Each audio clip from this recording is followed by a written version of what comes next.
Hi everyone! Today I'm showing you a crazy build that helped me reach from Diamond 2 all the way to Grandmaster and also making me rank 1 on this champion on C server with 60% win rate with 102 played games. It's supposed to be 63 but because of league players being egotistical I lost a lot of games. But I call this build be useful even if you miss your bind or in short, break your fingers build. Bear in mind that this is my first guide video so please spare me. But going back, which champion are we talking about? Yes, our beloved fallen angel herself, Morgana. Since I started not really caring about my rank and just playing for fun, I enjoyed trying out new things and getting out of my comfort in terms of champions. And I came across our beloved fallen angel, literally fallen because with the meta right now and also champions that has a billion dashes and mobility, it's hard to play Morgana. And if you miss your bind, you're basically like a standing minion with the black shield. Her W, as we know, is useless, a big consumption to your mana with a tickle of damage, and her ult that you cannot even proc most of the times because you will just die before it stuns enemies. Additionally to that, Morgana is one of the champions that doesn't actually have a signature item that can really work with her, especially with the introduction of mythic items back in 2021. Like other supports, for example, Soraka that is really good with Moonstone, Nami with Imperial Mandate, Nautilus with Locket, and it just follows through up to now. If you're playing Morgana, you don't actually think of this as a must first item for her. Also, side note, the following items has a specific gameplay that you can do, so if you don't think it's your cup of tea, then it's fine to do a different build of what you like for your playstyle. So on to the runes. First, my main rune would be Glacial Augment. Glacial is a good rune paired with Morgana since her Q and her ult can mitigate Glacial passive and the Glacial slow. Also, with the meta right now, the damage reduction that Glacial can do would be a big help in teamfights. Then, I take cashback, since the faster you get your items, the better. Biscuit delivery for sustain onto the laning phase, and also jack of all trades. My secondary rune would be Precision Tree, with Presence of Mind and Legend Haste. Since I manage my mana pretty well on Morgana, I take Presence of Mind with the addition that she can get the value of the rune easily with her abilities, and Legend Haste for more cooldown reduction. But if you think you lose mana easily on laning phase, you can change your secondary rune to Sorcery Tree with Mana Flow Band and Transcendence.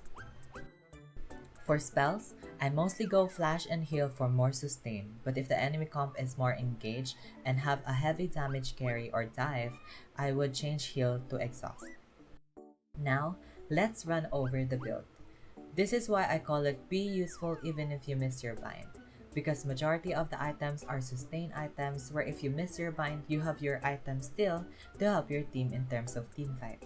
As well as that, this build can really help you proc your ult easily than building AP on Morgana and be squishy. This build can also make Morgana a second tank for your teammate that can be a really good addition to your team or help heal for your carry. For the support item, I go Celestial Opposition to make me a bit more tanky. The bonus resistances and the damage reduction after taking damage really helps you survive engages, especially when you're going in for big ult plays. Since Morgana lacks mobility and is vulnerable to burst when her spell shield is down, this item gives you a bit more breathing room when you're caught or focused. For the core items, I would go Locket of the Iron Solari, Redemption, and Chevelle's Battle Song. This combination gives a great balance of defense, healing, utility, and team-wide impact, which fits Morgana's kit as a support that thrives in both healing and engaging. With this, you opt to actually just play around yourself so you can go for big ult plays confidently.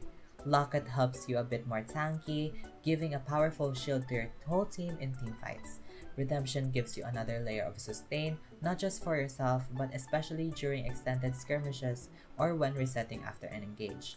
Shirelia's movement speed goes really well with the additional movement speed your ult gives, so you can catch up to an enemy who's running away or dive in fast before they can react. These three core items also synergize incredibly well together.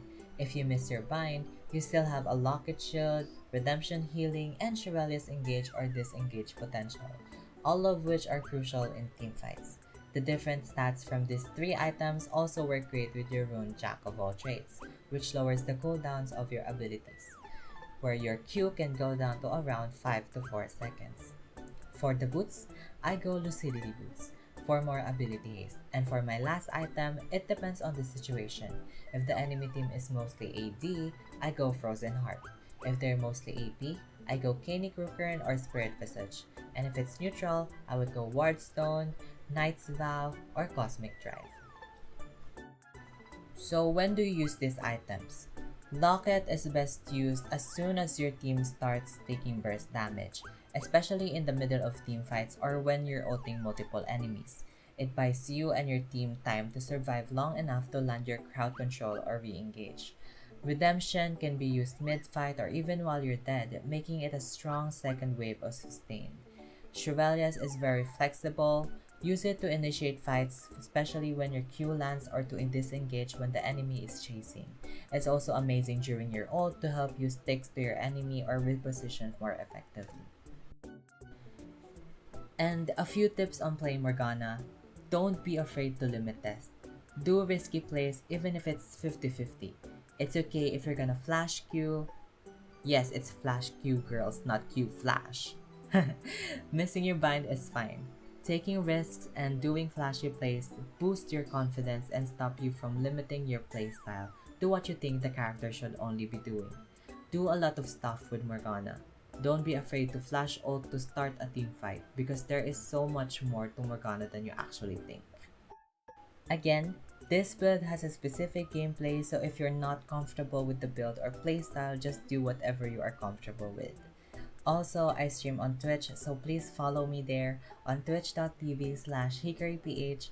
I stream randomly, so drop by to say hi. I would like to meet you there. And also, if you want more vids like this, please drop a like and a comment about what you think.